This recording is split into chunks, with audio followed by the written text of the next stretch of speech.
Well, we were engaged by this point, and during the last couple months of season 5 on the series of Hercules. I lived in New Zealand 7 years. That's where we shot it all.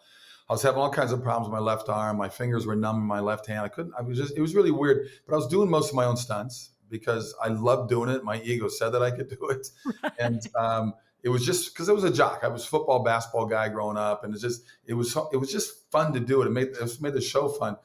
And the season ended, and I was going back home to America to do publicity on the movie I shot over in Slovakia and Croatia.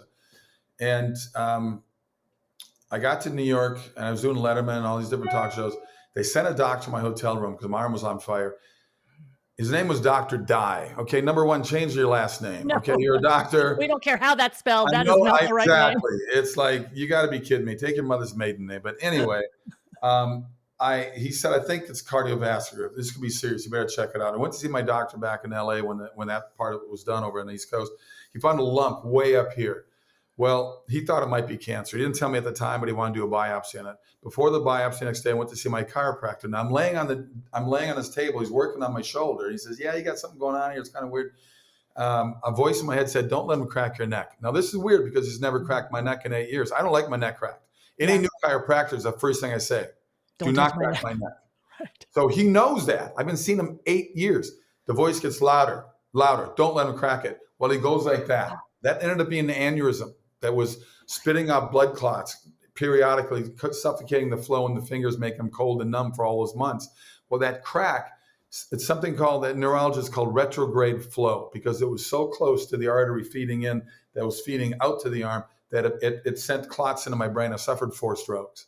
My goodness. And the speech came back quickly, thank God. But it took me 4 months to learn how to walk and balance again, and it was brutal. I mean, it took me 3 years to fully recover. I had all kinds of issues that it caused. So it was. I think psychologically was just as bad as physically for me, because here I was at 6'3", 230 pounds, about 10% body fat. I was in unbelievable shape, and all of a sudden, a guy that couldn't even stand up. And Sam, not only my faith in God, but Sam was there, and she was tough. That she's got that New York, Philly toughness about her, Pittsburgh tough. I mean, sorry. And she was, Kevin had happened. What are you going to do about it?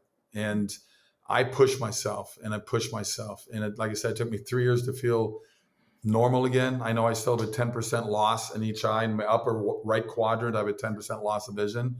So if I turn my head the right way, I can lose the golf ball. I can't see it, or the ping pong ball.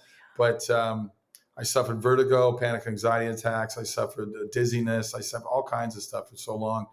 And I ended up writing the book about it. And the book really was a godsend for me in a lot of ways. I didn't want to write the book. Sam made me write it. It was years later. She goes, you don't understand how helpful this can be for people. Yeah. And I started doing book signings right away. And all of a sudden, these people coming up to me crying, saying, your book saved my life. My goodness. Car crash survivor, cancer survivor, stroke, whatever it may be. Your book made me stop feeling sorry for myself and saying, okay, boom, what am I going to do about this? How am I going to get past the roadblock and not blame God, or blame a God I don't believe in, or blame family, friends, government, the world, and take control of my own life? And I always tell people, don't let anyone set your limitations, especially yourself. Boy, isn't this I always make the joke, because doctors, they certainly saved my life, but at the same time, I learned there's a reason why they call it a practice. So it's like, I just realized, done deal. Yeah, I just had to push myself back, because they even said after this much time, if you haven't had improvement, you're gonna have to live it the rest of your life. Well, they were wrong, because after that much time they gave me, I got better beyond that and beyond that. So to me, it was it opened the speaking world to me. I never thought I'd do speaking. I do 12 to 15 speaking events a year, but it's shifted from medical stuff only, because I was speaking to doctors, neurologists, nurses, medical facility, whatever. It turned into, oh, you're a Christian. Oh, you're pro-life. So now most of my stuff is Christian, pro-life, Christian education. And I've got like 5 more lined up this year alone, all pro-life events coming up before this year's up. So it's an amazing door that God opened to me that I never thought I'd be going down as a sort of a side job in my life, doing these kind of speaking events. And it's been wonderful. What do you think it showed your kids? Because I'm sure that experience, like, you knew weakness, and you can then talk about that with them. What kind of conversations did that look like maybe as they were growing up?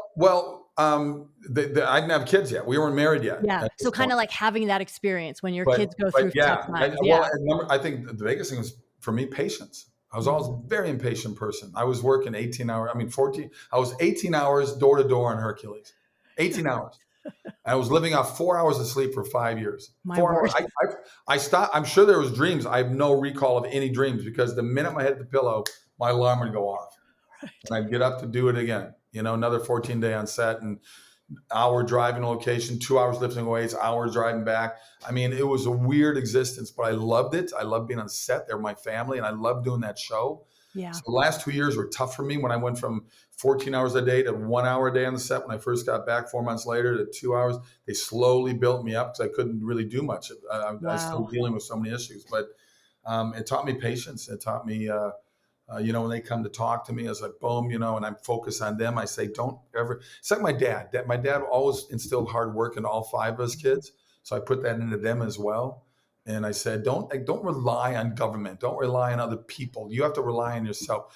Work with other people, but you always know you're going to get knocked down. You just got to find a way to get yourself back up again. So I think that was the biggest thing is just, if you're going after something, then go after it and don't blame people for any failure because failure is a good thing. It's not a negative thing. You'll learn a Yeah. lot from failure.